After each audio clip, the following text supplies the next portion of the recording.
বিয়ে করে ঘরে তুলে আনুন অপর বউকে, তখন কি মেয়ের মুখে হাসি দেখতে পাবেন? নাকি যে সুখের জন্য মেয়ের ইচ্ছের বিরুদ্ধে গিয়ে বিয়ে দিলেন সেই সুখ দেখতে পারবেন? আমি বলছি না এমনটাই হবে, কিন্তু ভবিষ্যৎ আমরা কে বলতে পারি? তাই আঙ্কেল প্লিজ একটা বার অহংকার, রাগ, জেদ, তানভীরের অতীতের কারো স্মৃতি এগুলো সাইডে রেখে মেয়ের সুখের কথা ভাবুন। মনে শান্তি না থাকলে পৃথিবীর অন্য কোনো কিছুতে শান্তি পাওয়া যায় না। একটাবার সব কিছুর ঊর্ধ্বে গিয়ে তাদের একে অপরের প্রতি ভালোবাসাটা দেখুন। আমার বন্ধুরা জীবনে অনেক কষ্ট সহ্য করেছে, অবশেষে আপনার মেয়েটাকে আঁকড়ে ধরে একটু সুখে বাঁচতে চাই, তাতে এই সুখটা কেড়ে নিয়েন না। আমি হলফ করে বলতে পারবো আমার ভাইয়ের থেকে বেশি ভালো আপনার মেয়েকে আর কেউই বাঁচতে পারবে না। প্লিজ আঙ্কেল, একটাবার গভীরভাবে ভেবে দেখুন। পরিস্থিতিটা যেন ক্রমশ ঘোলাটে থেকে ঘোলাটেতে পরিণত হয়েছে। শান্তর মা বাবা একে অপরের মুখ চাওয়াচাওয়ি করছে। অপরদিকে শায়লা রহমান হাসিবুর রহমানও তাদের থেকে প্রত্যাশিত উত্তর পেতে মুখিয়ে আছেন। তাদের ছোট ছেলেটা মা বাবার হয়ে যেন সবটাই খুব বিচক্ষণতার সহিত তুলে ধরেছে। তাদের জন্য একটা শব্দও যেন বাকি নেই। তারপরও গুরুজন হিসেবে দায়িত্ব পালনে শায়লা রহমান বিনয়ের সাথে বললেন, দেখেন ভাই সাহেব, হয়তোবা ছেলেটা আমার পেট থেকে জন্ম নেয়নি, কিন্তু আমি কখনো আমার দুই ছেলের থেকে এই দুইজনকে কম দেখিনি। তানভীরদা তো আরও কাছের, সব সময় নিজের দুষ্টুমিতে ঘর ভরিয়ে রাখতো, কিন্তু কেবলমাত্র থাকার ঘরটাই আলাদা ছিল, নতুবা সর্বদা ঘরের ছেলের মতোই থাকতো। আর আমি যদি খুনাক্ষরে এই ঘটনা টের পেতাম তাহলে কিছুতেই তাকে নিজের থেকে আলাদা রাখতাম না। কিন্তু কি করব বলেন, এই বাজি দুটো এত কিছু হয়ে যাওয়ার পরও আমাদের কিছু জানাতে দেয়নি। আজকে এখানে উপস্থিত না থাকলে তো আমরা কখনোই জানতে পারতাম না। তাই ভাই সাহেব, আপনি যেটাই সিদ্ধান্ত নেন না কেন, এই ছেলেটার অতীত বিবেচনা করে নিয়েন না। ছেলেটা আমার লাখে এক, আপনার মেয়েটাকে সব সময় খুশি রাখবে। হ্যাঁ আঙ্কেল, আপনার মেয়ের হাতটা খুশি মনে আমার ভাইটার হাতে তুলে দিন। ইনশাল্লাহ কখনো আফসোস করার সুযোগ পাবেন না। তাদের সবার এত আবদার অনুরোধের পর কামাল শেখের মনটাও ক্রমশ নরম হয়ে আসতে চাইল। তিনি এক পলক নিজের মেয়ের দিকে তাকালেন। সবসময় দুষ্টুমিতে মেতে থাকা মেয়েটা আজ কেমন ভয়ে চুপসে গেছে। তিনি আদুরে স্বরে মেয়েটাকে কাছে ডাকলেন। মা, কাছে আয়। শান্ত গুটি গুটি পায়ে বাবার পাশে এসে দাঁড়ালো। কামাল শেখ তাকে বসতে বলতেই সে মাথা নিচু করে সোফায় বসে পড়ল। তোর সাথে জুলহাজের বিয়ে ঠিক হয়ে গেছে, সামনেই বিয়ের ডেট। আমার ভুল হয়েছে, মেয়ের কোনো রকম ইচ্ছা অনিচ্ছা জানতে চাইনি। এখন মনে হচ্ছে বড্ড ভুল করে ফেলেছি মা। তোর মুখে যে হাসি দেখতে জুলহাসের সাথে বিয়ে ঠিক করেছিলাম, সেই হাসিটাই লাশ হয়তো তোর মুখে নেই। তোর বাবা এতটাই খারাপ নয় কেন? তোর তখন তানভীরের কথা আমাদের জানাসনি, বল কেন? শান্ত এবার ভয় ভুলে বাবার বুকে মাথা দিয়ে শব্দ করে কেঁদে উঠল, কান্না মিশ্রিত ভাঙা গলায়। আমি ভয় পেয়েছিলাম বাবা, সত্যি খুব ভয় পেয়েছিলাম। তোমরা হঠাৎ করে এত সব কি করে করে ফেলেছিলে যে আমি কিছুই বোঝার সুযোগ করতে পাইনি। কামাল শেখ মেয়ের মাথায় আলতো হাত বুলিয়ে দিলেন, অতঃপর মায়া নিয়ে বললেন, এখন তুই কি চাস বল? তোর সিদ্ধান্তই সেই সিদ্ধান্ত। তুই যদি তানভীরের অতীত মেনে নিয়ে সুখী হতে চাস, আমাদের কোনো আপত্তি নেই। আমরা যে কেবল তোর সুখটাই চাই, সেই জন্য সব থেকে ভালো ছেলেটার হাতে আমার আদরের মেয়েকে তুলে দিতে চাই। বল মা, তুই কি চাস বল? নীলা বারবার দেয়াল ঘড়িটা দেখে যাচ্ছে। সাদিদের সাথে অভিমান করে তাকে কল দেয়নি, কিন্তু বাদ বাকি কাউকে কল দিতে সে বাকি রাখেনি। কিন্তু আশ্চর্যজনকভাবে কেউ তার কল রিসিভ করছে না। সেই জন্য নীলা তাদের সকলের প্রতি খানিকটা বিরক্ত। আর সাদিদের উপর তো বিরক্তির কোনো মাত্রা সীমানা নেই। একমাত্র এই মানুষটার জন্যই নীলাকে এই অস্থিরতায় ডুবে থাকতে হচ্ছে, নতুবা নিজেই সেখানে উপস্থিত থাকতে পারত। আমার বেস্টুর বিয়ের কথা হচ্ছে, অথচ আমি নাকি থাকতে পারবো না। এজন্যই বলা হয় মায়ের চেয়ে মাসির দরদ বেশি, যত সব আদিক্ষেতা। আর তোমার ক্ষেত্রে প্রযোজ্য হচ্ছে যার বিয়ে তার খবর নাই, পাহাড়পড়শির ঘুম নাই। নীলা আগত শব্দের উৎসের দিকে ফিরে তাকালো। সাদিদ সহ সদর দরজায় সবাই দাঁড়িয়ে রয়েছে। নিধি একটু আগেই বাড়ির পেছনের সবজি বাগান থেকে গ্রিন ক্যাপসিকাম আনতে গিয়েছে, তাই দরজাটা খোলাই ছিল। তাই ভেতরে প্রবেশ করতে তাদের আর বেল বাজাতে হয়নি। এবং এখন নীলাকে উদ্দেশ্য করে এই অপমানসূচক বাক্যটা সাদিদের মুখ থেকেই বের হয়েছে। সে সবাইকে দেখে উত্তেজনায় হাঁসফাঁস করলেও সাদিদের সামনে মুখ ফুটে কিছু বলতে পারল না। বড্ড অভিমান যে জন্মেছে, হাসিবুর রহমান আর শাহেদ শান্তদের বাসা থেকে ডিরেক্ট অফিসে চলে গেছে। নীলার ডক্টরের কাছে অ্যাপয়েন্টমেন্ট আছে বিধায় সাদিদ আর যায়নি, তাই এখন তার সাথে শায়লা রহমান সহ কেবল তানভীর আর অর্ণবী রয়েছে। নীলার ক্রমশ অস্থিরতাপূর্ণ মুখশ্রী কারো নজরে এড়াল না, তাই তাদের মধ্য থেকে অর্ণবী রসিকতার স্বরে বলে উঠল, সব সম্পর্ক একত্রিত হয়ে যে বিশাল প্যাচ লেগে যাচ্ছে। প্রথম ছেলে বোন, এখন ভাবি, আবার এখন হিসেব করলে দেখা যায় বেআইন। কোনটা রাখবো? মানে? নীলা গোল গোল চোখ করে অর্ণবের মুখপানে তাকিয়ে রয়েছে। বিষয়টা তার মাথাতে ঢোকেনি। নীলার এমন মুখখানা দেখলে সাদিদের বরাবরই হাসি পায়। এবারও তার ব্যতিক্রম হলো না। সে হাসি মুখেই সোফা এসে নীলার পাশে বসল। অর্ণব তার জন্য সহজ করতে আবার বলল, মনে হচ্ছে ভাইয়ের বইয়ের বান্ধবীদের তো বেন সাহেবই ডাকতে হয়। কিরে জামাই মিয়া, ঠিক বললাম তো? আবার জিগায়। তা শালিকে সাহেবা, জিজু সেবা যত্ন না করে তাকায় আসো কেন? যাও যাও যাও, ঠান্ডা ঠান্ডার ব্যবস্থা করো। মাথাটা এমনিতেই আমার ভীষণ গরম। শ্বশুরমশাই হেভি ডেঞ্জারাস। গরম গরম কথা কয়ে আমার ঠান্ডা মাথাটা রীতিমতো গরম করে দিছে। ফিলিং সো হট শালিকা। বলে সে দুষ্টুমি করে নীলাকে চোখ টিপল। এতক্ষণে সবকিছু বুঝে উঠতে পেরে নীলার খুশি আর দেখে কে। সে যে 6 মাসের অন্তঃসত্ত্বা এটা ভুলে গিয়ে লাফিয়ে উঠল। আর তাতেই সাদিদের ফ্রিতে ধমক, এই জ্ঞান বুদ্ধি কি দিন দিন লোপ পাচ্ছে? এমন অবস্থায় কেউ লাভ দেয়? বিয়ে কি তোমার নাকি? ইস, সাদি মেয়েটাকে শুধু শুধু ধমকাস কেন? আদর করে বললেই তো বুঝে যায়। শুধু শুধু মানে কি? মেয়েকে তো দিনরাত মায়ের উপরে রাখা উচিত। আর আদর? এমনিতেই বাদর হয়ে অনবরত আমার ঘাড়ে চেপে নাচছে। এমন অপমান বাক্য শুনে নীলার অভিমানের পাহাড়ের চূড়া যেন আরও দীর্ঘায়িত হলো। তাই সে মুখটা লটকে নিঃশব্দে রুমের দিকে পা বাড়ালো। তার খুশি এই ব্যক্তির কোনো কালেই হজম হয় না। নীলার সুখের সাথে এই ছেলের অদৃশ্য এক শত্রুতা রয়েছে। অপরদিকে নীলার যাওয়ার পানে তাকিয়ে থেকে সবাই মুখ টেপে হাসছে। দুজনের ভালোবাসার গভীরতাটুকু কারো কাছে আর অজানা নয়। তারপরও সবসময় কেমন খুনসুটিতে মেতে থাকে। সাদিদ নীলার গমন পথের দিকে তাকিয়ে নিজেও রুমের দিকে পা বাড়ালো, কিন্তু যাওয়ার আগে তানভীরের দিকে তাকিয়ে শাসানোর স্বরে বলে গেল, ভাবি, বুঝেছিস? অনলি ভাবি। আরো ভালো হয় ভাবি মা ডাকলে, নৌশালিকা টালিকা। এসব সম্বোধন তার স্বামী একদম টলারেট করবে না। বলেই সে হনহনিয়ে রুমের দিকে পা বাড়ালো। অপরদিকে তানভীর ভয়াতুর ভঙ্গিতে বুকে থুথু ছিটিয়ে নিচু স্বরে মিনমিনিয়ে বলল, শালা হারামি, বউ প্রেগনেন্ট, তারপরও হেতার ভাবভঙ্গি এমন যেন হের গার্লফ্রেন্ডের লোকে লাইন মারতে আসছি। অর্ণব নিধি তার নাটকীয়তা দেখে সশব্দেই হেসে উঠল। শায়লা রহমান তার এসব ঠোঁট কাটা ছেলেপুলের সামনে থাকতে চান না, তাই নিজ সম্মান বাঁচিয়ে নিজের রুমের দিকে পা বাড়ালেন।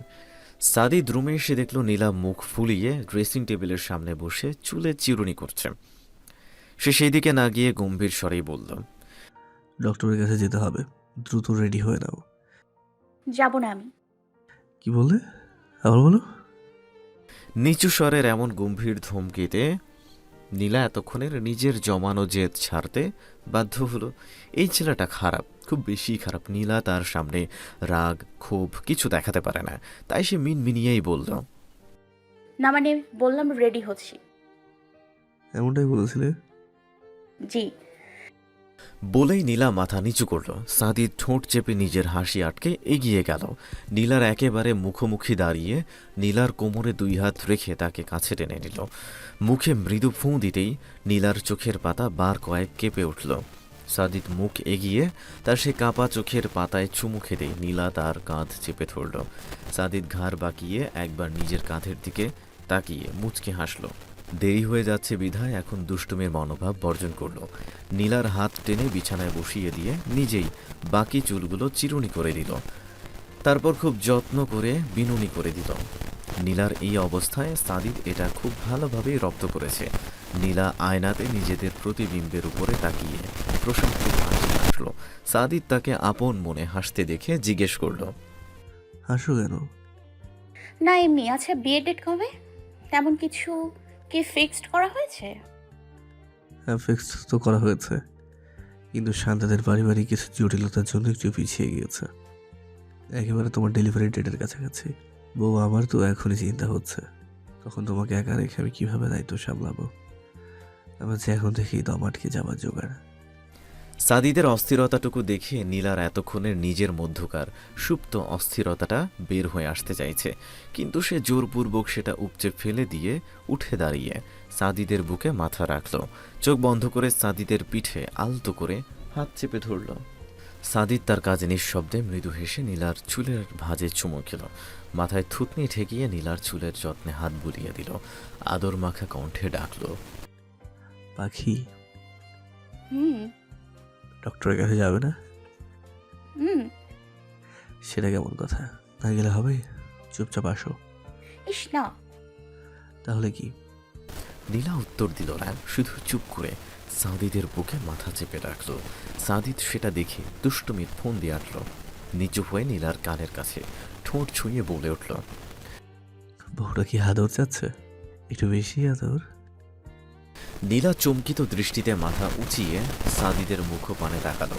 সাদিদের ঠোঁটের কোনো দুষ্টু হাসি, তাই সে আলতো করে সাদিদের বুকে একটা কামড় বসিয়ে দিল। সরে যেতে যেতে নিচু স্বরে বলল, বদের হাড্ডি। কিন্তু এই বদের হাড্ডি তাকে যেতে দিলে তো? সে পেছন থেকে তার পেট জড়িয়ে ধরল। সাদিদ সেটা ভালোভাবে অনুভব করতে পারল, অতঃপর মোহনীয় স্বরে বলল, সাথে ভালোবাসার কাঙাল, তোমার প্রেমেতে উন্মাদ। তাই তো প্রিয়তমা, তোমাতে মিশিয়ে আমি লিখতে চাই ভালোবাসার শত উপন্যাস, গড়তে চাই হাজারো স্বপ্নের দুনিয়া, বুনতে চাই আমাদের ভালোবাসায় রঞ্জিত কারো কোমল মুখশ্রী। এহেন প্রেমময়ী বাক্যে নীলার শির দানা দিয়ে ক্রমশ ঠান্ডার স্রোত বেয়ে চলছে। এমন আদর মাখা বলি শুনলে তার মতে কি আর স্বাভাবিক থাকা যায়? মন যে বলে না। বুকে যেন কেমন অস্থিরতা বিরাজ করছে, নিজেকে একেবারে উল্টে পাল্টে দেবার ক্ষমতাধারী অস্থিরতা তার অনুভব হচ্ছে। ডক্টরের চেম্বারে মুখোমুখি বসে রয়েছে সাদিদ আর ডক্টর ফারজানা করিম। সাদিদের পাশের চেয়ারে নীলার জড়সড় হয়ে বসে অনবরত হাতের নখ খুঁড়ে যাচ্ছে।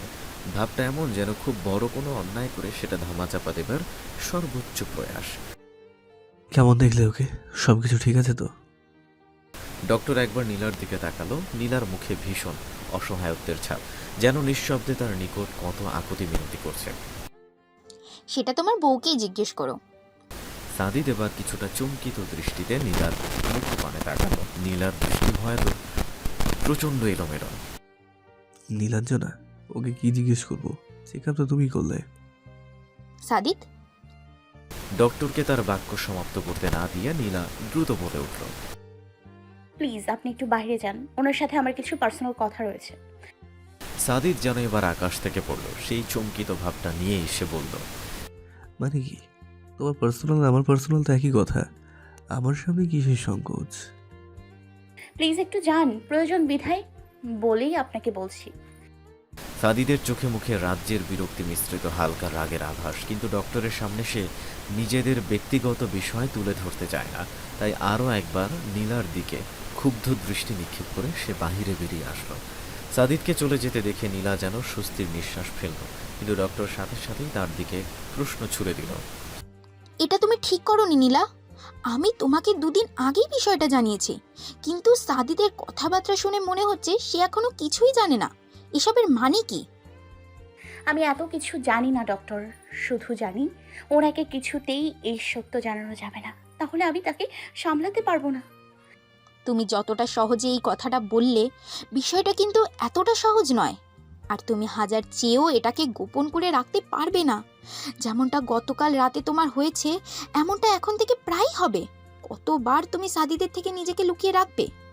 একবার, দুইবার, তারপর তুমি পারবে না। কেননা সাদিদের মতো বিচক্ষণ ব্যক্তি তোমার শারীরিক অবস্থা দেখেই বুঝে নেবে তুমি ঠিক নেই। তখন কি করবে? আমি জানি না ডক্টর, আমি কিছু জানি না, শুধু জানি ওনাকে আমি আর কষ্টে দেখতে পারবো না। এমনিতেই আমার জন্য ওনাকে কম কষ্ট সহ্য করতে হয়নি। নীলা, বোকার মতো কথা বলো না। সাদিদ তোমার স্বামী, তোমার প্রতি তার কেয়ার থাকাটা স্বাভাবিক। তাই বলে তার কষ্ট হবে সেই চিন্তা করে এমন একটা বিষয় তার নিকট হতে গোপন করা কোনো দিক দিয়েই উচিত হবে না।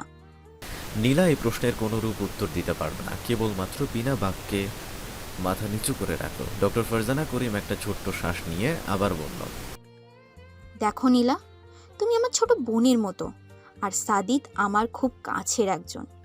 তুমি হয়তো জানো না, কলেজ লাইফে এই ছেলেটাকে আমি 3 বার প্রপোজ করেছিলাম। এমন ভয়ানক একটা শব্দ কর্ণকুহরে পৌঁছাতেই নীলা গোল গোল চোখ করে তার দিকে দৃষ্টি দিল। নীলার বিস্ময় ভরা দৃষ্টি দেখে ডক্টর মুচকি হাসলেন, অতঃপর বেশ আরাম করে চেয়ারে হেলান দিয়ে বসে রাশ ভারী কণ্ঠে আবার বলল, ঠিকই শুনছো, সাদিদ ইবনে শাহরিয়ার ওরফে তোমার হাজবেন্ড এই ডক্টর 3 বার কলেজ লাইফে প্রপোজ করেছে। কিন্তু আমার পোড়া কপাল, তোমার ঘাড়তারা স্বামী আমার আশা ভরসায় বারবারই পানি ঢেলেছে। শুধু আমি নই, তার ব্যক্তিত্ব ও সুদর্শন গুণের কারণে কলেজের অনেক মেয়েই তার পিছনে হুমড়ি খেয়ে পড়ে থাকতো, কিন্তু সে বারবারই এসব বেশ বিচক্ষণতার সাথে এড়িয়ে গিয়েছে। কিন্তু জানো, সাদিতের এই রিজেকশন নিয়ে আজ আমার কোনো আফসোস নেই, বরং স্বামী সংসার নিয়ে বেশ সুখে আছি। কিন্তু একটা হাসির বিষয় কি জানো, তোমাদের ভাইয়া কিন্তু সাদিতের সিনিয়র, আর সাদিতকে সে ভীষণ স্নেহ করত। বলতে পারো তার সাথে আমার মেলবন্ধনের সবটার কৃতিত্বই কিন্তু সাদিতের। থাক, সেটার বিস্তারিত না হয় আজ না বলি, কিন্তু যেটা বলতে এতগুলো কথা বললাম সেটা শুনবে না? যেদিন সাদিত সর্বপ্রথম তোমাকে আমার কাছে নিয়ে আসে, মিথ্যে বলবো না কিন্তু পেশেন্টের শারীরিক অবস্থার থেকে ওই দিন সাদিতের পাগলামোগুলোই আমি বেশি খেয়াল করেছি। এমনটা বলছি বিধায় রাগ করো না প্লিজ, কিন্তু সত্যি বলতে সেদিন এমনটাই হয়েছিল। যাকে কখনো মেয়েদের আশেপাশে ঘেঁচতে দেখিনি, কলেজে সবাই যাকে আইনস্টাইনের দ্বিতীয় ভাই বলে খ্যাপাতো, তাকে কোনো মেয়ের প্রতি পাগলামো করতে দেখে সত্যি আমি বেশ অবাক হয়েছি। এখন বুঝতে পারছি এক জীবনের সবটুকু ভালোবাসা সে তোমার জন্যই বরাদ্দ করে রেখেছিল, তাই তো সেই অংশে কাউকে ভাগ বসাতে দেয়নি, অতি যত্নে হৃদ মাঝারে সংরক্ষণ করে রেখেছিল। আর তুমি কি না এমন একজন ভালোবাসার মানুষ থেকেও এই সত্যটা গোপন করতে চাও, যে সেটা জানতে পারলে কতটুকু কষ্ট পাবে সেই সম্পর্কে তোমার কোনো ধারণা আছে? নীলা এতটুকু শুনেই আচমকা টেবিলে মাথা ঠেকিয়ে ফুপিয়ে কেঁদে উঠল। তার নিজেকে বড্ড অসহায় মনে হচ্ছে। কি করবে সে? তার এই মুহূর্তে কি করা উচিত? আমি জানি না ডক্টর, প্লিজ আমাকে এই অবস্থা থেকে বের হতে সাহায্য করুন। এসব ভাবলে আমার দম বন্ধ হয়ে আসছে। উনি আমাকে ছাড়া কিছু বুঝতে চায় না। অপরদিকে আমি যে মা, আমাদের ভালোবাসার অংশটাকে এই 6টা মাস ধরে নিজের মধ্যে আগলে রেখেছি। উনি ওই নতুন অতিথির আগমনী বার্তায় খুশি, ভীষণ খুশি। রোজ রাতে তো এই ছোট্ট প্রাণটার সাথে কথা না বললে নাকি তার ঘুমেই আসে না। সারাদিন কানের কাছে প্রিন্সেস বলে হয়রানি করতে থাকে। এখন আমি কি করতে পারি? একটা না একটা তো ছাড়তেই হবে। তাই আমার সিদ্ধান্ত আমি নিয়ে নিয়েছি। যদি আমার অবস্থা খুব বেশি খারাপের দিকে চলে যায়, আপনার আর কিছু নিয়ে দ্বিধাদ্বন্দ্বে থাকবেন না। আমি বাঁচি আর নাই বাঁচি, কিন্তু আমার বাচ্চাটাকে আপনাদের বাঁচাতেই হবে ডক্টর। আমার জীবনের চিন্তা করে ওর যেন কিছু না হয়, ওর কোনো ক্ষতি আমি সহ্য করতে পারবো না। ওকে বাঁচাতে হবে ডক্টর। ওর জন্মদাতার জন্য হলেও ওকে বাঁচতে হবে, নতুবা ওর বাবাকে কেউ সামলাতে পারবে না ডক্টর, কেউ না। নীলার কথা বলতে বলতে হেঁচকি উঠে গেছে, কিন্তু ডক্টর ফারজানা নির্বাক। সে কেবল চোখে মুখে ভয়ার্থের ছাপ নিয়ে দরজার পাঠে দাঁড়িয়ে তাকিয়ে রয়েছে। সে শুকনো একটা ঢোক গিলে একবার নীলার দিকে তাকাচ্ছে, তো আরেকবার সাদিদের দিকে। সাদিদের হাবভাব বোঝা যাচ্ছে না, কেবল নীলার দিকে দ্রুত পায়ে এগিয়ে এসে থমথমে গলায় বলল, উঠো। নীলার কান্না মুহূর্তেই যেন থেমে গেল। সে নিজেও ভয়াতুর চোখে সাদিদের মুখপানে তাকালো। বোঝার সর্বোচ্চ চেষ্টা চলছে সাদিদ কিছু শুনে ফেলেনি তো। নীলাকে ঠায় বসে থাকতে দেখে সাদিদ এবার তার বাহু চেপে ধরে নিজেই দাঁড় করালো। হালকা ব্যথায় নীলা চোখ মুখ কুঁচকে গেছে, কিন্তু সাদিদ সেদিকে না দেখে ডক্টরের উদ্দেশ্যে আসছি বলে নীলাকে এক প্রকার জোরপূর্বকই কেবিন থেকে বাহির করল। বিনা বাক্যে লম্বা লম্বা পা ফেলে সামনের দিকে এগিয়ে যেতে লাগলো।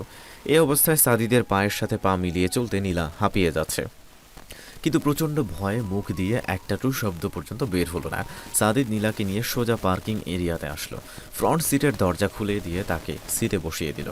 নীলা এবার সাহস করে কিছু বলতে যাবে, তার আগেই সাদিদ গাড়ির দরজা লক করে যেদিক দিয়ে এসেছিল হনহনিয়ে সেদিকে চলে গেল।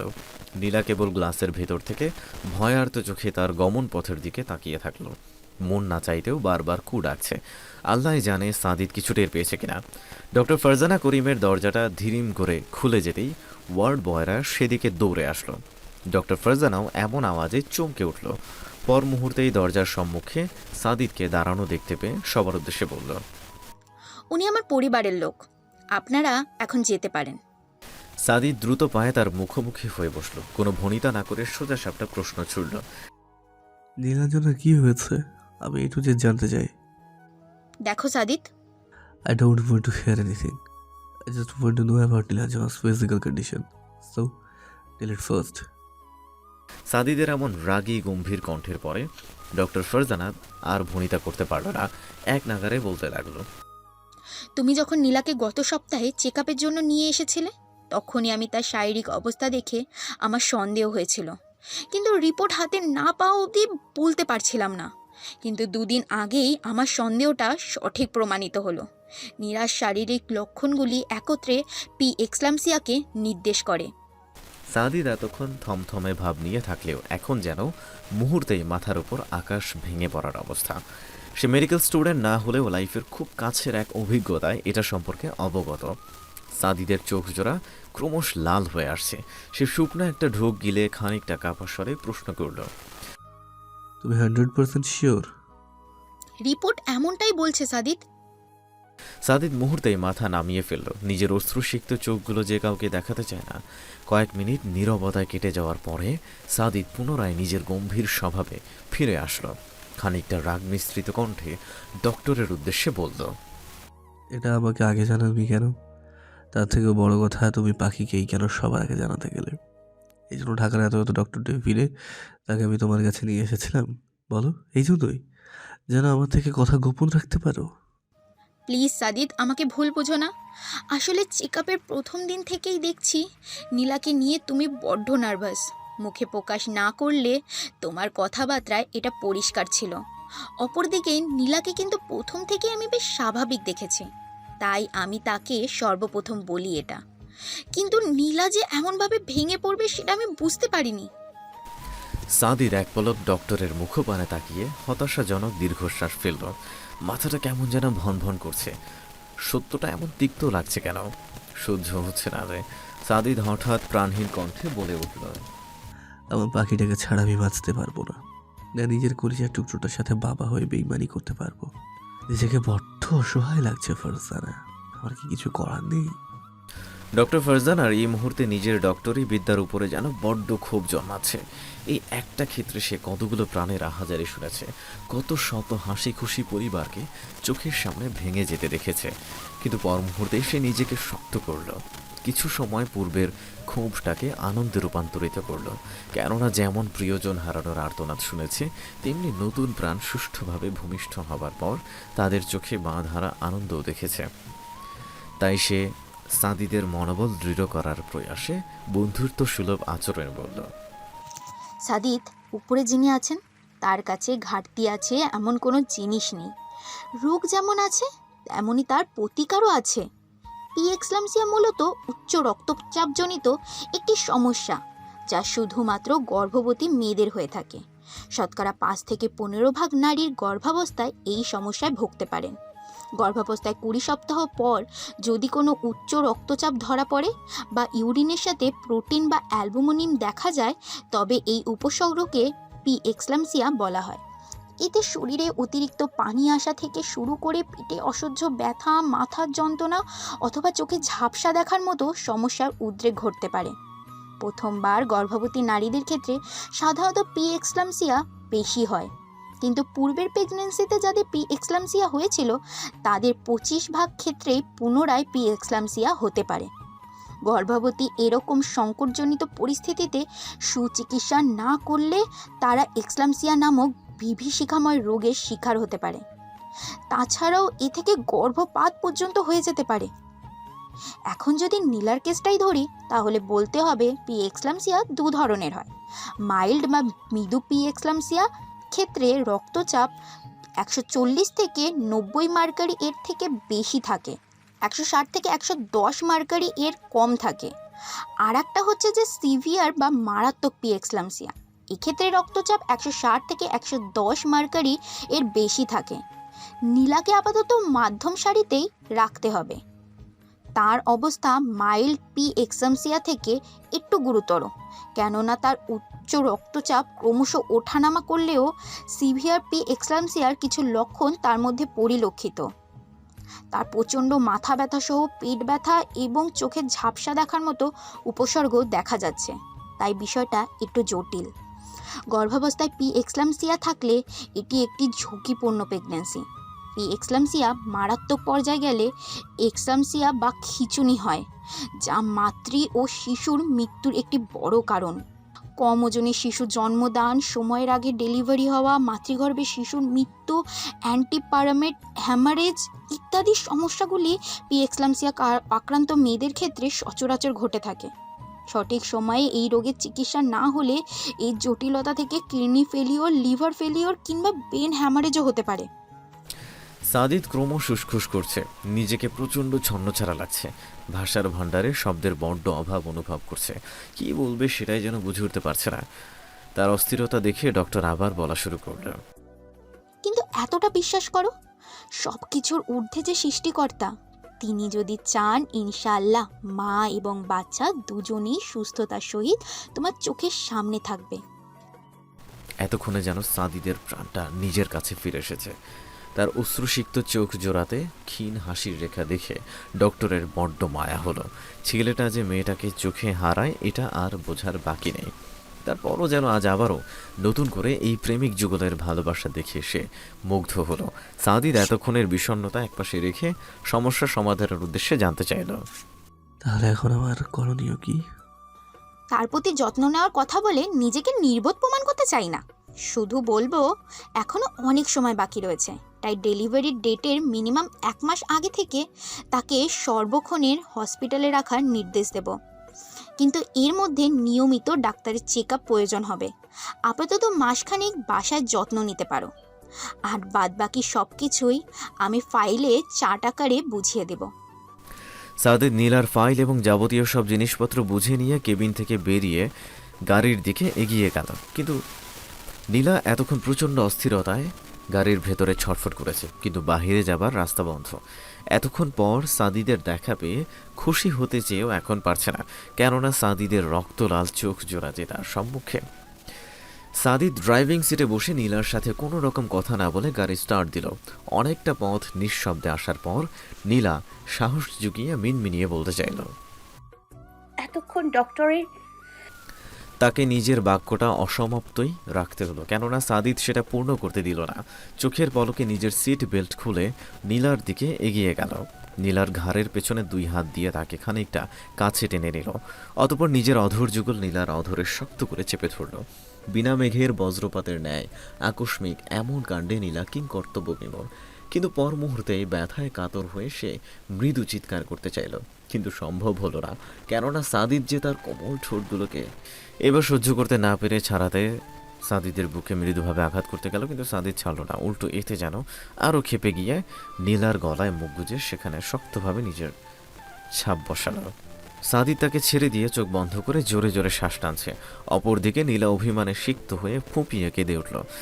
এমনিতেই কতটা কষ্টের মধ্যে রয়েছে, তার উপর সাদিদের এমন আচরণ নীলা যেন কোনোভাবেই সেটা মেনে নিতে পারছে না।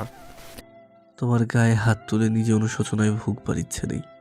এমনিতে গতবারের জন্য এখন অনুশোচনা হয়, কিন্তু তাই বলে কি অন্যায় করে পার পেয়ে যাবে? কখনো না। এই সাদিদ ইবনে শাহরিয়ার এতটা জনদরদি নয়, তাই অপরাধ যেহেতু করেছো শাস্তি ভোগ অবশ্যই করতে হবে। কি করেছি আমি? কিসের জন্য এমন হিংস্রতা? ব্যথায় আমি কথা বলতে পারছি না। সাদিদ এক পলক নীলার দিকে তাকালো। প্রিয়তমার সিক্ত মায়াবী চোখ জোড়াতে তাকিয়ে থাকলে সে ক্রমশ দুর্বল হয়ে পড়বে, অথচ সেটা হতে দেয়া বারণ। তাই দ্রুত নীলার থেকে দৃষ্টি ফিরিয়ে বাজখাই গলায় বলে উঠল, প্রিন্সেস, তোমার মাকে বলো বাবার সাথে যেন যেচে যেচে পড়ে কথা বলতে না আসে।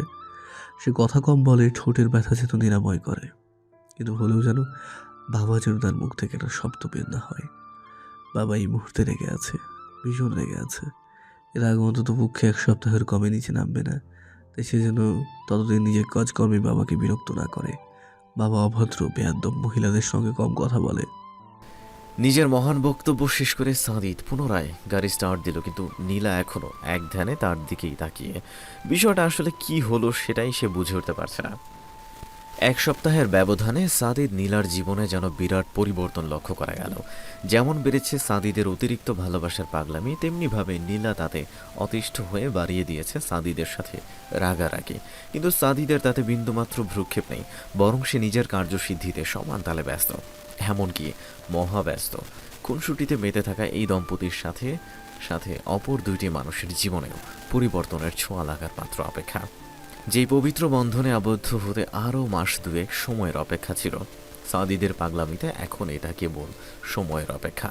কেননা আজকে তানভীর আর শান্তর হলুদ ছোঁয়া, আর আজকে গায়ে হলুদের কার্যক্রম শেষ হতেই কাল তারা বিয়ের মতো পবিত্র একটা বন্ধনে আবদ্ধ হবে। শান্তদের পরিবারের কিছু কারণবশত সমস্যায় তারা বিয়ের ডেটটা আরও মাস দিনেক পরে ঠিক করেছিল। কিন্তু সেদিন ডক্টরের কাছ থেকে আসার পর সাদিদ নিজ দায়িত্বে এটাকে এগিয়ে এনেছে। বলা যায় সাদিদ এক কথায় ডক্টরের কথাকে উল্টে সেটা নিজের মন মতো সাজিয়ে নিয়েছে। কেননা ডক্টর নীলার শারীরিক অবস্থার কথা চিন্তা করে তাকে ডেলিভারির 1 মাস আগে থেকে হসপিটালে অ্যাডমিট হতে বলেছিল। কিন্তু সাদিদের কথা মতো সে নীলাকে নিয়ে বিন্দুমাত্র রিস্ক নিতে রাজি নয়। তাই সে ডেলিভারির 1 মাস আগে নয়, বরং বাড়িতে আর বড়জোর নীলাকে 1 মাস রাখবে। তারপর বেবির আগমনের আগ পর্যন্ত পুরোটা সময় নীলাকে হসপিটালে রেখে সার্বক্ষণিক ডক্টরদের চেক আপের আন্ডারে রাখবে। তাই 3 মাসের সময় কমিয়ে তাদের বিয়েটা এখনই সমাপ্ত করে নেয়া, নতুবা তাদের বিয়ের টাইমে নীলা উপস্থিত থাকতে পারবে না। এটা বললে অবশ্য ভুল হবে, সে আসতে পারবে, কিন্তু কথা হচ্ছে সাদিদ তখন নীলাকে নিয়ে 1% রিস্ক নেবে না। এমনকি এখনও নীলার উপর তার ভয়ানক ভয়ানক সব নিষেধাজ্ঞা জারি করা হয়েছে। এরকম ঘাড়তারা জামাইয়ের জন্য নিজের বেস্তুর বিয়েটা নীলার জন্য এমন পানসেভাবে শেষ হচ্ছে। সবার এত এত আনন্দের মধ্যে কেবলমাত্র নীলার চোখে মুখে বিরক্তির ছাপ, কেননা সর্বক্ষণ রুমে বসে তাকে এক প্রকার বন্দি জীবন কাটাতে হচ্ছে। বিয়ের মতো একটা আনন্দ উৎসবে সে কেবলমাত্র নীরব দর্শকের ভূমিকা পালন করে যাচ্ছে। কোথায় হারালে? হা করো। সাদিদের মৃদু ধমকে নীলা ভাবনার জগৎ থেকে ফিরে আসলো। পুনরায় নিজের অবস্থান চিন্তা করে সে তেতে উঠল। সমস্যা কি আপনার? এভাবে খাইয়ে খাইয়ে আমাকে পেটু বানাতে চান? আর খাবো না আমি। বলেই সে মুখ ঘুরিয়ে নিল। রাগে ফুলো গালগুলো আরও খানিকটা ফুলে লাল হয়ে গেছে। সাদিদ তার কাণ্ডে ঠোঁট চেপে হাসল, কিন্তু সেটা নীলাকে বুঝতে দিল না। নতুবা এই মেয়ে একটু আদর পেয়ে শেষে মাথায় উঠে বসবে, তাই সে গম্ভীর স্বরেই বলল, এত সব বুঝতে চায় না, চুপচাপ হা করো, নতুবা কিন্তু ফাংশন নিয়ে যাবো না। নীলা এবার অসহায় মুখ করে সাদিদের দিকে তাকালো। অপরদিকে সাদিদ ভাবলেশহীনভাবে ভুনা খিচুড়ি চামচে তুলতে ব্যস্ত।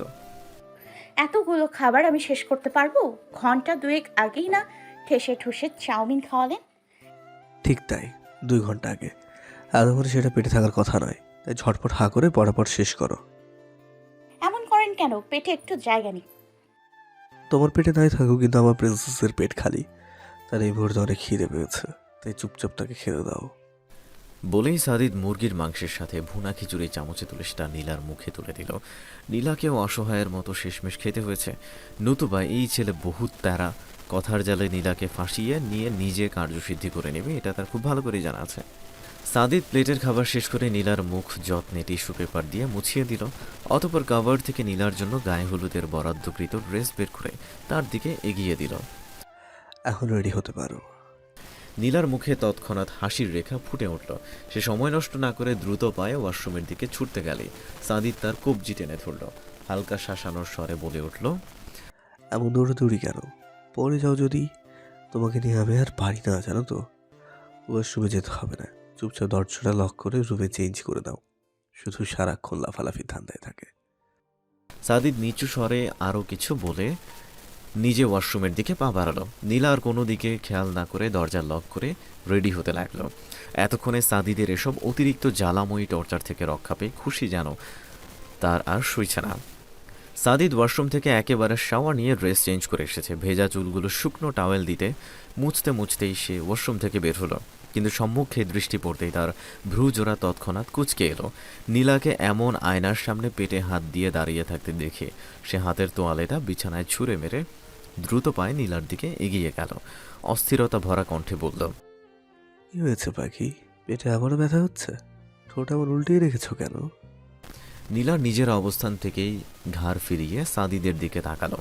ভীষণ মনক্ষুণ্ণ স্বরে বলল, আমি দেখতে অনেক পচা হয়ে গেছি, তাই না? সাদিদের কুঞ্চিত ভ্রুযুগল আরও খানিকটা কুচকে এলো। সে না বুঝতে পেরে কণ্ঠে উৎকণ্ঠা ভাব নিয়েই বলল, মানে? নিজেকে কেমন মোটা মোটা লাগছে, মুখটুকু ফুলে ফেপে একাকার, ভীষণ বিশ্রী লাগে দেখতে। আমাকে আপনার আর ভালো লাগে না, তাই না? সাদিদ নীলার এমন কথার পরিবর্তে খানিকটা সময় স্তব্ধ হয়ে রইল, কিন্তু ধীরে ধীরে তার ভাবভঙ্গির পরিবর্তন হতে লাগলো। তার এই মুহূর্তে ভীষণ হাসি পাচ্ছে। যে মেয়েটাকে সে প্রতি মুহূর্তে চোখে হারায়, তাকে নাকি সাদিদের কাছে আর ভালো লাগবে না, এমনটাও কি সম্ভব? কিন্তু সাদিদ নীলার বর্তমান অবস্থাটা বেশ ভালোই বুঝতে পারে। যেমন এই রাগ তো একটু পরে আবার কান্না। নীলার মুডের এই ক্ষণে ক্ষণে পরিবর্তনের সাথে সাদিদ বেশ ভালোই নিজেকে মানিয়ে নিয়েছে। আর পারবে নাই বা কেন? ভালোবাসে যে, তার পাখিটাকে সাদিদ সীমাহীন ভালোবাসে। সাদিদ এবার নিচু হয়ে নীলার উল্টানো ঠোঁট জোড়াতে ছোট্ট করে চুমু দিল। অতপর তাকে ঘুরিয়ে নিয়ে পেছন থেকে কোমর জড়িয়ে ধরে পেটে হাত রাখল। নীলার কাঁধে নিজের থুতনি রেখে আয়নায় নিজেদের প্রতিবিম্বের দিকে তাকিয়ে হালকা হেসে বলল, তুমি মোটা না, বরং গোলুমুলু হয়ে গেছো খানিকটা। নীলা ঘাড় কাত করে তীক্ষ্ণ দৃষ্টিতে সাদিদের দিকে তাকালো। ভাবটা এমন যে মোটা আর গোলুমুলুর মধ্যকার তফাৎটা কি সেটা বোঝার সর্বোচ্চ প্রয়াস। তার এমন মুখভঙ্গি দেখে সাদিদ আর নিজের এতক্ষণের হাসিটা চেপে রাখতে পারল না, শব্দ করেই হেসে উঠল। নীলা যেন নিজের উত্তর পেয়ে গেছে। মন কুঠরে জমা হয়েছে ভীষণ কষ্ট। সে দেখতে বিশ্রী হয়ে গেছে। সাদিদের সাথে এখন তাকে বেমানান লাগে। এইসব হাজারো অর্থহীন ভাবনায় সে মনক্ষুণ্ণ হলো। মনে ভীষণ কষ্ট নিয়েই সে সাদিদের থেকে সরে আসতে চাইল, কিন্তু সাদিদ এত সহজে তাকে ছাড়লে তো? সাদিদ তাকে নিজের সাথে আরেকটু আষ্টে পৃষ্ঠে জড়িয়ে নিয়ে কাঁধে পরপর উষ্ণতার ছোঁয়া দিল। সাদিদ প্রিয়তমার কানে হালকা করে ঠোঁট ছুঁয়ে মোহনীয় স্বরে আবার বলল, সে কি জানে না আমি তাকে কতটা ভালোবাসি? একটু নয়, বরং অনেকটা বেশি। তারপরেও এত কেন সংকোচ? মনে তো হীনবন্ধু তো কেন? সে মোটা হোক বা বিশ্রী, আমার নিকট সে পৃথিবীর সর্বাপেক্ষা রূপসী রমণী। তার প্রেমেতে আমি বারবার মাতোয়ারা, তার পাগল করার রূপে আমি ক্ষণে ক্ষণে দিশেহারা। নীলা এবার লজ্জা পেয়ে মাথা নিচু করল। অতপর সম্পূর্ণ ভাবনাহীনতা থেকে একটা ভুল বাক্য উচ্চারণ করে বসল, শুধু আপনার চোখে হলে কি হবে, বাকি সবার কাছে তো নই। নীলার চোখে মুখে অসহায়ত্ব প্রকাশ পেলেও সাদিদের মুখশ্রীতে হালকা রাগের আভাস প্রতিফলিত হলো। সে নীলার কাঁধ থেকে মাথা তুলে তাকে নিজের দিকে ফেরালো। খানিকটা ঝাঁঝ মিশ্রিত কণ্ঠে প্রশ্ন ছুড়ে দিল, মানে কি, তোমার কয়জনের চোখে সুন্দর হওয়া লাগবে? এত সোজা কথার বিপরীতে সাদিদের এমন বাঁকা তেরা প্রতিউত্তর শুনে নীলা দ্রুত তার মুখপানে তাকালো। সাদিদের এহেন দৃষ্টি দেখে কিছুটা ভরকে গেলেও পর মুহূর্তেই মাথায় দুষ্টু শয়তানি বুদ্ধি চেপে বসল। সে সাদিদের গলায় ঝুলে ফিচেল কণ্ঠে বলল, are you jealous mister Shahriar? Obviously I am, নতুবা কি? সাদিদের থেকে এমন স্পষ্ট উত্তর নীলা আশা করেনি, তাই খানিকটা হকচকিয়ে গিয়ে বলল, তাহলে সেটা আপনার প্রবলেম, এখানে আমি কি করতে পারি? তুমি কি করতে পারো? আদর করতে পারো? খুব আদর। আসো, আদর খাবো। একদম না, দূরে যান বলছি। কিছুতেই না, আদর তো আমি খেয়েই ছাড়বো, হয় আঙ্গুল বাঁকিয়ে নতুবা ঘিয়ের ডিব্বা উল্টিয়ে। বলেই সাদিদ খপ করে নীলার হাত ধরে তাকে পাঁজা কোলা করে তুলে নিল। কয়েক কদম এগিয়ে গিয়ে সাবধানে বিছানায় শুইয়ে দিলেই নীলা মিনতির স্বরে বলল, কি করছেন? সেন্টারে কখন যাব? আদর খেয়ে। কি কখন থেকে আদর আদর শুরু করেছেন? আপনার জন্য এমনিতেই অনেক লেট হয়ে গেল। বাসার সবাই আমাদের রেখেই সামনে চলে গিয়েছে। তাতে আমি কি করতে পারি? Right now I want a kiss, not a ফাঁকিবাজি মার্কা চুমু। দৃঢ়তার সহিত শক্তপোক্ত একটা দীর্ঘ চুমু। নীলা নিজের রাগী তীক্ষ্ণ দৃষ্টি সাদিদের উপর ফেলতেই সে টুপ করে প্রিয়তমার রাগে ফুলে ওঠা নাকে চুমু খেয়ে বসল। কয়েক মুহূর্ত নীলা তীক্ষ্ণ চোখে চেয়ে থাকলেও পর মুহূর্তেই মাথা নিচু করে লাজুক হাসল। আলতো হাতে সাদিদের কপালের ভেজা চুলগুলো সরিয়ে দিয়ে শব্দ করে কপালে চুমু দিল। সাদিদ মৃদু হেসে বাচ্চাদের মতো নিজের ডান গালও এগিয়ে দিল। নীলা সেখানেও চুমু দিল, অতপর একইভাবে বাম গালেও। কিন্তু দুষ্টু সাদিদ ঠোঁট এগিয়ে দিতেই নীলা তীক্ষ্ণ চোখে তাকিয়ে থেকে সাদিদের বুকে মৃদু ধাক্কা দিয়ে তাকে উপর থেকে সরিয়ে বসল। সময় বিলম্ব না করে বিছানা ছেড়ে উঠে চলে যেতেই পেছন থেকে সাদিদের রাশ ভারী কণ্ঠস্বর কানে আসলো, এখন এর মতো ছেড়ে দিলাম, এরপরে কিন্তু ছাড়ছি না মিসেস। জরিমানা হিসেবে টাবল দিয়ে পুষিয়ে দিতে হবে। নীলা সাদিদের দিকে আর ফিরে তাকালো না, চুপচাপ মাথায় ওড়না টেনে ঠিক মতো করতে লাগলো, কিন্তু ঠোঁটের কোণে তার ঈষৎ চাপা হাসি। গায়ে হলুদের জমজমাট আয়োজনে গুলশানের এই বিলাসবহুল কনভেনশন সেন্টারটা মুখরিত। নর্মালি গায়ে হলুদের আয়োজন ছেলে মেয়ের নিজ নিজ বাসভবনে হলেও শান্ত আর তানভীরেরটা হচ্ছে কনভেনশন সেন্টারে, কারণ হিসেবে শান্তর পরিবারের থেকে অনেকজন থাকলেও তানভীরের ক্ষেত্রে হাতে গোনা মানুষ। হাজার সাদিদের পরিবার তাকে ছেলের মতো আদর করুক, কিন্তু তাই তানভীরকে এত বোঝানোর পরেও পদ্মলয়ার গায়ে হলুদের অনুষ্ঠানে রাজি হয়নি। তাই সাদিদকে বাধ্য হয়ে কনভেনশন সেন্টারেই তাদের দুজনের একসাথে হলুদের আয়োজন করতে হয়েছে। এতে তানভীরের মনেও কোনো রকম আক্ষেপ বা কষ্ট থাকবে না, আর না অপরদিকে হলুদের অনুষ্ঠানে কোনো রকম সমস্যা হবে। তাই সাদিদরা সবাই এখন সেখানেই উপস্থিত। ইতিমধ্যে সবাই এখানে চলে এসেছে, শুধু সাদিদ আর নীলাই সবার পরে এসেছে। এই নিয়ে শান্ত তানভীরও তাদের উপর ক্ষেপে রয়েছে, আর অপরদিকে নীলা এক্সট্রাভাবে সাদিদের উপরে ক্ষেপে আছে। কেননা যত নষ্টের গোড়া হলে এই বজ্জাত মার্কাস সাদিদ। নীলার ভাষ্যমতে খাঁটি বজ্জাতের কারখানা। শালা বিয়ে করতে এমন বালসাল বরণ লাগে, গরমে তো কলিজা পর্যন্ত জ্বলে যেতেছে। শান্ত ঘাড় বাঁকিয়ে পাশে বসা তানভীরের দিকে তাকালো। হলদে সাদা পাঞ্জাবিতে সে এক প্রকার বরবাবু সেজে বসে আছে। এখনও তাদেরকে হলুদ লাগানো হয়নি, কেবলমাত্র স্টেজে বসিয়ে হলুদের আগের ফটো সেশন হচ্ছে, তাই খুব একটা সময় তারা বসেও থাকেনি। তার উপর পুরো কনভেনশন সেন্টারটা এসি যুক্ত, তাই গরম লাগার বিন্দুমাত্র কোনো ফাঁকফোকর নেই। তাহলে এই ছেলেরা এত গরম কই থেকে আসে? শান্তর তাই বিরক্ত লাগলো, বিরক্তি মাখা কণ্ঠে এসে বলল, মুখের কি শ্রী, এতগুলো মানুষের সামনে এসব ভাষার কথা বলতে লজ্জা লাগে না? আইসে আমার লজ্জাবতী লাজুক লতা, রাখতো লজ্জা ফজ্জা। আমি এই মুহূর্তে পাঞ্জাবি প্যান্ট খুলতেছি। ছি ছি, আপনি তো দেখছি মহান নির্লজ্জ, সবার সামনে এভাবে উইথাউট ক্লোথে আসবেন। তানভীর বেশ জোরেই শান্তর মাথায় টোকা দিল। শান্ত বিস্ফোরিত চোখে তানভীরের দিকে এক পলক তাকিয়ে আর চোখে বাকি সবার দিকে তাকালো। তারা স্টেজে বিধায় খুব সহজেই সবার দৃষ্টির মধ্যমণি, তাই শান্তর মতো সকলেই চোখ বড় বড় করে তাদের দুইজনের দিকে তাকিয়ে রয়েছে। এটা দেখে শান্ত যেন দ্বিগুণ তেতে উঠল। দাঁতে দাঁত চেপে সে চিবিয়ে বলল, পাগল হয়ে গেছেন, সবার সামনে এসব কি আচরণ? চোখ জোড়া তাদের প্রায় জায়গা থেকে বেরিয়ে আসার উপক্রম। সারা জীবন দেখে এসেছে হবু দম্পতি গায়ে গা ঘেঁষে প্রেম আলাপ করে, অথচ এখানে তারা দেখছে দুইজনে একেবারে হাতাহাতিতে লেগে গেছে। কেউ চুল টেনে ধরেছে, তো কেউ পাঞ্জাবির বোতাম টেনে ছিঁড়ে ফেলছে। দুই পরিবারের লোকজন এসেও হবু বরকনের ঝগড়াঝাটি আর থামাতে পারছে না। এই ভাই ছাড়ো, এই মায়ারে তুললা আজকে অসার দিয়া ভূতের আসর সারামো। ভাই চুপ থাক, এই মাইয়া কি কস, তোর হবু বউ হয়? একদমই না, এই হনুমানকে বিয়ে করা জাস্ট ইম্পসিবল, লাইফ হেল করে ছাড়বে। তুই কোন জান্নাতের হুড়পড়ি? সেটা না হই, কিন্তু কোনো পটলতলা ঘাটের দারোয়ান নই। এই কি কস কি কস, কারে কি কস? পাগল কি অবশেষে আমি হয়ে গেলাম? এক কথা 3 বার শুনি কেন? থাপড়ায় তাদের কপাটি শুদ্ধা খুলে ফেলবো শান্তর বাচ্চা। আমি তোর মুখ খুলেই ফেলবো হনুমানের চামচা। আপাত দৃষ্টিতে বিয়ে বাড়ির সুন্দর মহলকে এখন ঝগড়াটে বাড়ির চিত্রমহল মনে হচ্ছে। আর পায়ে পা দিয়ে ঝগড়া ঝাঁটিতে মত্ত রয়েছে বিয়ের অত্যন্ত গুরুত্বপূর্ণ দুই ব্যক্তিত্ব তথা স্বয়ং বর এবং কনে। না সম্ভব না, মাথায় জলদি বানিয়ে দাও, এই সেমনি মাথা চূড়ান্ত হট করে দিছে। পাগলের মাথা বরাবরই হট থাকে। তোকে চুপ, আর একটা কথাও নাই। কখন থেকে দুইজন ইঁদুর বেড়াদের মতো ঝগড়াঝাটি করছিস? লোকে কি বলবে? বাপ, আমি আবার কি করলাম? এইসব এই দুর্দান্ত বদ মহিলার কামাল। আমি এত বড় মিথ্যাবাদীর জীব আল্লাহ নির্ঘাত কেটে দেবে।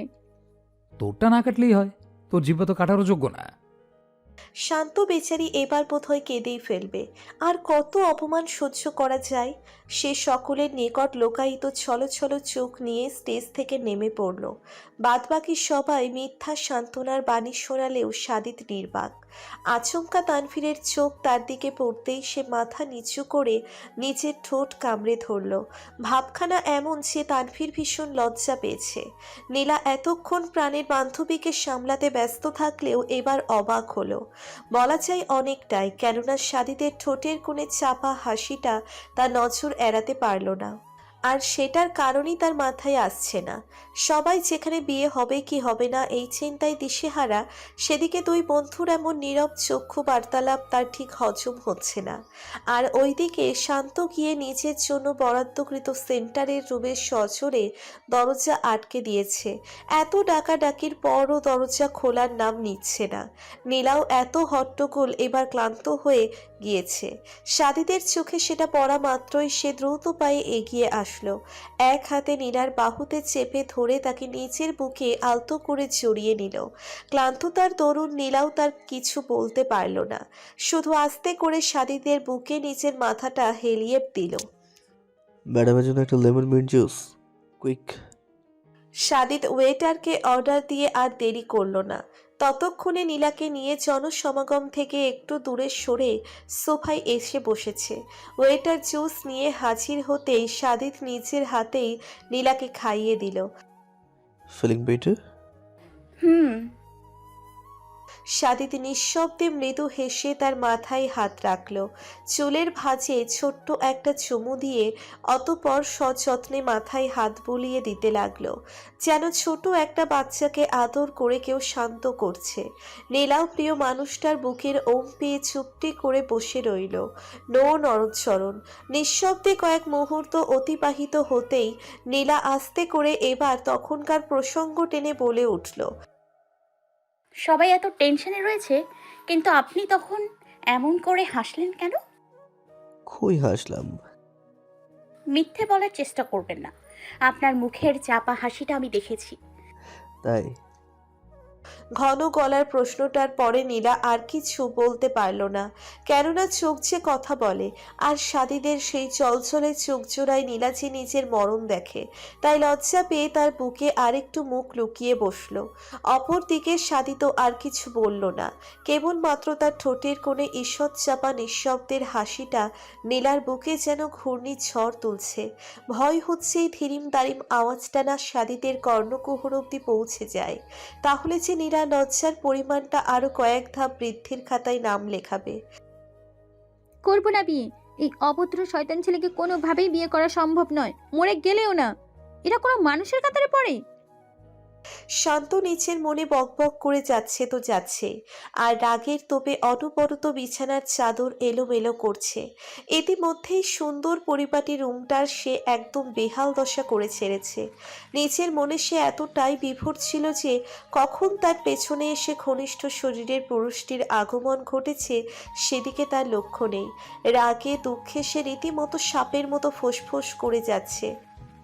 বাইদ্যারা কি নদীর কুল সেরে ঢাকার জ্যাম্বহল লোকাল হয়ে সাপের খোঁজা আয়া পড়ছে নাকি? তা নাহলে কাল নাকি এমন ফোনা তুলে আছে জ্ঞান। অবাক চাহনিতে শান্ত পিছনে ফিরে তাকালেও পর মুহূর্তেই সে রাগে অগ্নিশর্মা। তার বোধহয় ইচ্ছে হচ্ছে তেঁতুল বড়ই চাটনির পরিবর্তে এই তানভীর নামক ছেলেটাকে চিবিয়ে চিবিয়ে খেয়ে ফেলতে। তানভীর তার জ্বলন্ত চোখে বুঝল কিনা সেটা বোঝা দেয়, কিন্তু সে এগিয়ে আসলো, শান্তর একেবারে শরীর ঘেঁষে বিছানায় বসলো। শান্তর শরীরে বোধহয় নিয়ন্ত্রণহীন বিষের জ্বলন, তাই সে দ্রুত নিজের স্থান পরিবর্তন করে উঠতে গেল, কিন্তু আচমকাই একটা রক্তপোক্ত রুক্ষ হাত তার কবজি টেনে ধরল। শান্ত নিজের চমকিত ভাব প্রকাশ করার আগেই নিজেকে তানভীরের একান্ত কাছে অনুভব করল। গরম নিঃশ্বাসগুলো নিঃসন্দেহে তার দম আটকে ফেলার জন্য যথেষ্ট। এতক্ষণে রাগ ক্ষোভ সব জানালা দিয়ে বোধহয় পালিয়ে গেল। নিজেকে একজন বছর জুড়ে রুগ্ন ব্যক্তির ন্যায় কাঁপা অবস্থায় দেখে শান্ত নিজেই হতবাক, কিন্তু তারপরও নিজেকে সামলাতে পারছে না। তার চোখ ঠোঁটে লাগামহীনভাবে কেটে চলেছে, মুখ ফুটে কিচ্ছুটি বলার সান্নিধ্য নেই। মুহূর্ত অতিবাহিত হয়ে তানভীরের ডান হাতটা শান্তর শাড়ির ফাঁক দিয়ে উন্মুক্ত কোমরে পড়তেই মেয়েটার ধৈর্যের বাঁধ ভাঙল, আর নিজেকে ধরে রাখতে না পেরে শান্ত শরীরের জোর প্রয়োগ করে আবারও উঠতে লাগল, কিন্তু বরাবরের মতোই বিফল। এত তাড়াহুড়া কেন? ঘন স্বরটা যেন শরীরটাকে আরো কাঁপিয়ে তুলছে। অস্ফুট স্বরে কেবল মুখ ফুটে একটাই বাক্য বের হলো, প্লিজ যেতে দিন। তানভীরের ঠোঁটের কোণে ঈষৎ চাপা হাসি। অবশেষে বাঘিনী তাহলে বিড়ালে পরিণত হলোই। দুষ্টুর মাথায় আরো দুষ্টুমি চাপল। হাত তো সরালোই না, উল্টে রুক্ষ হাতটা দিয়ে নরম কোমরটা আরো চেপে ধরল। তাতে শান্তের মুখ ফুটে অস্ফুট একটা উত্তেজক শব্দ বেরিয়ে আসলো, যা শুনে তানভীরের দুষ্টুমি মুহূর্তে হিংস্রতায় পরিণত হলো। এক টানে শান্তকে নিয়ে বিছানায় পড়ল। নরম শরীরের উপর বলিষ্ঠ পুরুষালী শরীরটা আতশোয়া হতেই মেয়েটার বুকে ঝড় ওঠার উপক্রম। তানভীরের নিকট বোধহয় নিজেদের মধ্যের এই সামান্য দূরত্বটুকু আর সহ্য হচ্ছে না, তাই খ্যাপা বাঘের মতোই শান্তর একেবারে মুখোমুখি হলো। দুইজনের গরম নিঃশ্বাসগুলো তখন একে অপরের সাথে মিলেমিশে একাকার হয়ে যাওয়ার উপক্রম। শান্ত আর চোখ খুলে রাখতে পারল না, কিন্তু বন্ধ চোখের পাতাগুলো অনবরত তিরতির করে কেঁপেই চলেছে। হঠাৎ বাহির থেকে দরজার আবারও বিরামহীন করাঘাতে তানভীরের টনক নড়ল। শান্তর থেকে থেকে কেঁপে চলা মুখশ্রীতে নজর পড়তেই তানভীরের হাতের শক্ত বাঁধন আলগা হয়ে গেল। এতক্ষণ হুঁশ না থাকলেও এখন যেন পরবর্তী পদক্ষেপটা ভাবতেই নিজের শরীরেই কাটা দিচ্ছে। সে আস্তে করে শান্তর কোমর থেকে হাত সরিয়ে আনল, নিচে উঠে শান্তের দিকে হাতটা বাড়িয়ে দিল। ওঠো। শান্ত এখনো কেঁপে যাচ্ছে। তানভীর আগেও তার কাছাকাছি এসেছে, কিন্তু আজকে যেন তার চোখের ভাষা ভিন্ন ছিল। চলচলে চোখ জোড়াতে শান্তকে একান্তভাবে কাছে পাওয়ার, শরীরে শরীরে মিশে যাওয়ার পরিপূর্ণ মনোভাব। শান্তকে তারপরও ভাবলে সিন দেখে তানভীর আবারও তাকে ডাক দিল। কি হলো, ওঠো। শান্ত এবার ধীরে সুস্থে উঠে বসল। শরীরটা এখনো মৃদুভাবে কেঁপে যাচ্ছে। সে অহেতুকি এই অপ্রস্তুত পরিস্থিতি থেকে বাঁচার জন্য শাড়ির আঁচল, কানের দুল, মাথার টিকলি ঠিক করতে ব্যস্ত হয়ে পড়ল। দৌড়ে যে পালাবে এই শক্তিটুকু যেন হ্রাস পেয়েছে। শরীরের অবিচ্ছেদ অঙ্গ পা একেবারে অসাড়। তানভীর তীক্ষ্ণ চোখে তার সবটা পরখ করল। অতঃপর তার অগোচরে ছোট্ট একটা শ্বাস ফেলল। সে নিজেও যে কম অপ্রস্তুত নয়, কিন্তু এখন সেসব ভেবে সময় নষ্ট করার টাইম নেই। বাহিরে বোধহয় দরজা ভেঙে ফেলার উপক্রম, তাই সহসাই তানভীর এক টানে আবারও শান্তকে নিজের কাছে আনলো। সর্বদা ঝগড়াঝাটিতে ব্যস্ত থাকা মেয়েটাও আজ ভীতু মেয়ের মতো দুর্বলভাবে চোখ পিটপিট করে যাচ্ছে। তানভীর নিচু স্বরে হেসে ফেলল, তারপর নিজের গুরুত্বপূর্ণ কাজটাতে হাত দিল। উন্মুক্ত কোমরে ঠান্ডা হলুদের ছোঁয়া পড়তেই শান্ত আবারও কেঁপে উঠে নিজের শাড়ি খামচে ধরল। তানভীর নিজেও সেটা অনুভব করতে পারল, কিন্তু কিছু করার নেই। এগুলো যে মেয়েটাকে এবার সহ্য করতেই হবে, নতুবা এত ভালোবাসা নিজের বুকে তানভীর আর কতদিন আগলে রাখবে? বুক না হয় যে কোনো দিন ফেটে যাবে। এত সৌন্দর্য দিয়ে আমার চোখ ঝলসে দেওয়ার সামান্য পুরস্কার। দিনকাল বিবেচনায় শাস্তি মৌকুফ করা হয়েছে, কিন্তু 24 ঘন্টায় শাস্তির পরিমাণ দ্বিগুণের পরিবর্তে 4 গুণ করার দলিল ছাপানো হলো। আর আমি কিন্তু হিসেবে একেবারে বাঁকাপোক্ত, এক চুল শাস্তির ভাগও কিন্তু বাকিতে রাখবো না। অতঃপর লজ্জা রাঙা মুখটাতে আলতো করে ধরে তানভীর ছোট্ট কপালটাতে চুমু খেলো। তারপর যেদিক দিয়ে এসেছিলে সেদিক দিয়েই পগার পার। শান্ত সেদিকে তাকিয়ে এবার মাথা নুইয়ে লাজুক হেসে ফেলল। আর সন্ধ্যা থেকে এখনো পর্যন্ত হয়ে আসা প্রত্যেকটা ঘটনা বুঝতে পেরে সে নিজের মুখেই হাত চেপে ধরল। কিন্তু লজ্জাটা পুরোপুরি নিবারণ করার আর সময় পাওয়া গেল না। দরজা বোধহয় এবার ভেঙেই ফেলবে। আরে আসছি রে বাবা। নিজের এমন লেগে যাওয়া কথা শুনে শান্ত আবারও নিচু স্বরে হেসে ফেলল। তার এত সুখ সুখ লাগছে কেন? দমবন্ধকর এক সুখানুভূতি। অতঃপর রাত বাড়ার সাথে সাথে বরকনের হলুদের সম্পূর্ণ অনুষ্ঠান বিনা বিঘ্নে শেষ হলো। উপস্থিত দর্শক মহল আধো বুঝতে পারল না হঠাৎ করে কি এমন কেরামতি খেলে গেল যে দিনক্ষণ না মেনেই চন্দ্র সূর্য একত্রিত হয়ে গ্রহণ লেগে গেল। বিষয়টা সবার মাথার উপর দিয়ে গেলেও তারা নির্বাক শ্রোতা। অবশেষে অনুষ্ঠানের পর্বটা যে চুকে গিয়েছে এটাতেই বোধহয় গুরুজনেরা শান্তি। কিন্তু অপ্রত্যাশিতভাবে সাদিদের ঠোঁটের কোণের চাপা হাসিটা নীলার কাছে স্থানান্তরিত হয়েছে। এমনকি শান্তের এমন লজ্জায় নুইয়ে পড়া চেহারা দেখে সেটা ক্ষণে ক্ষণে নিচু স্বরের ধ্বনি তুলছে। তারপর শান্তের গরম করে চোখ রাঙানো দেখে কয়েক মুহূর্ত শান্ত বাচ্চা হয়ে থাকলেও পর মুহূর্তেই শান্ত শিষ্টটা ভুলে গিয়ে তার আবারও একই অবস্থা। খুব খুশি মনে হচ্ছে। সাদিদ মুচকি হেসে ভ্রু নাচাতেই নীলা আবারও মাথা নিচু করে হাসল, রয়ে শুয়ে বলল, আপনি খুব দুষ্টু। এত বড় অপবাদ? এমন সহজ সরল ছেলের বিরুদ্ধে এমন অভিযোগ কেন? সাদিদ কথা বলতে বলতেই হালকা করে তাকে নিজের সাথে জড়িয়ে ধরল। নীলা তার বুকে মুখ চেপে নিচু স্বরে বলল, সব বুঝে বুঝে এমন করেন। আমি আবার কি করি?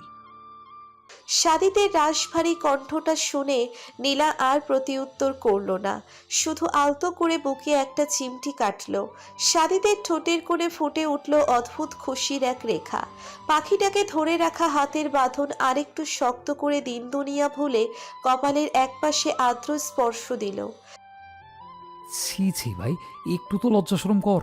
সবাই না থাক, আমার মতো ভোলা ভোলা পোলাটার সামনে এটা কিতা করস? লজ্জায় তোর বউয়ের না হয়ে আমার কান দিয়ে ধোয়া বাইর হইতেছে। তানভীরের দুষ্টু স্বরের কুটিল বাক্যে নীলা মুহূর্তেই ছিটকে সরে যেতে চাইল, কিন্তু সাদিদ সেসবের বিন্দুমাত্র পরোয়া না করে তাকে নিজের সাথেই পূর্বে জ্ঞান নাই মিশিয়ে রাখল। ও তাই নাকি? তাহলে সবার সামনে তো লজ্জার পাঠ্যপাঠ করি। বলেই সাদিদ ঠোঁট বাঁকিয়ে চোখ টিপল। তাতেই যা বোঝার তানভীরের বুঝে চলে এসেছে। নিচু স্বরে সে বিড়বিড়িয়ে উঠল।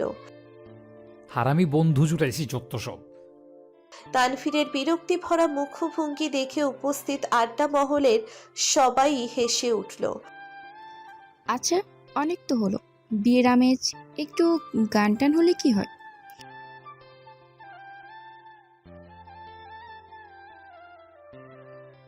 নিধি দ্রুত ছেলের মুখের উপর লাগাম টেনে ধরলো, মানে মুখ চেপে ধরলো, আর অপরদিকে ছেলের বাপকে কোনোই খোঁচা দিল। অতপর আর এক দফা হাসির রোল পড়ল। হ্যাঁ সত্যি জিজু, আপনার গলার একটা গান দিয়ে এই সুন্দর রাতটুকু সমাপ্তি চাই। শান্তর বাচ্চা, তুই তো দেখি কবি হয়ে গেলি। না না, কবির মহিলা ভার্সন যেন কিতা। আপনার মাথা, এটা উভয় লিঙ্গ। ছি, তুই সবার সামনে লিঙ্গ নিয়ে আলাপ করস? ভাই সব, আমার মতো এমন ভদ্রপোলা এই কি নির্লজ্জ মেরে ঘরের বউ বানায় আনতেছি? শাহেদ নিজের ইজ্জতের ফালুদার পাট চুকিয়ে এবার সজোরে তানভীরের কান টেনে ধরল। ভাই লাগে। তোমার যে কতক্ষণ আগে উম্মা পর্যন্ত চলে গেছিলি তার বেলা। শাহেদ সঙ্গে সঙ্গে অপ্রস্তুত হয়ে পড়ে শুকনো কাশি দিল। অতপর কানে টান রেখে নিচু স্বরে ধমক দিল।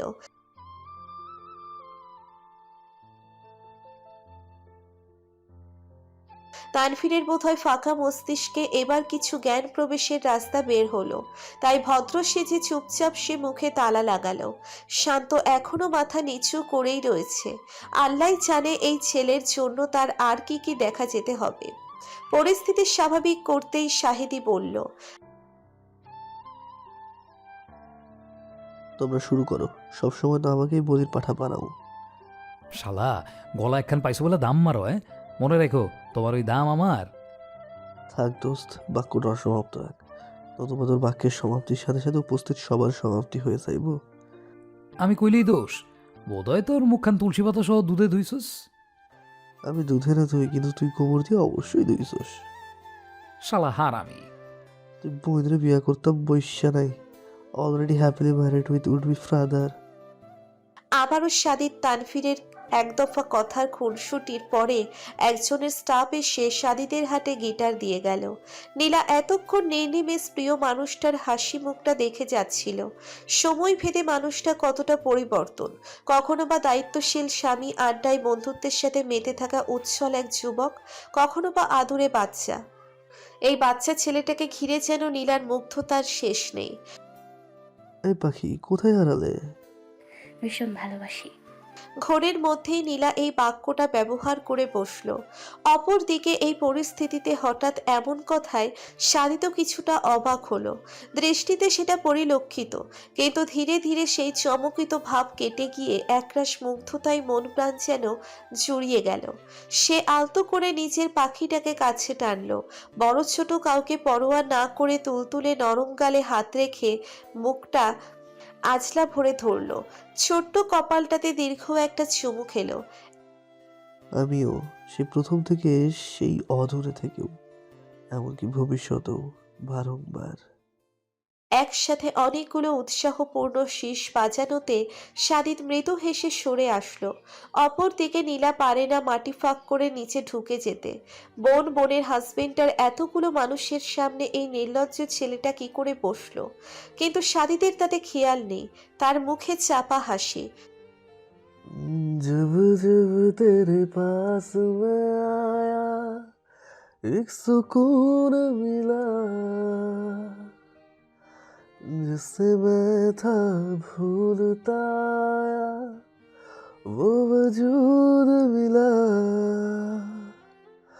जब आए मौसम गम के तुझे याद किया, हो जब तह में तन्हापन से तुझे याद किया, दिल संभल जा जरा, फिर मोहब्बत करने चला है तू, दिल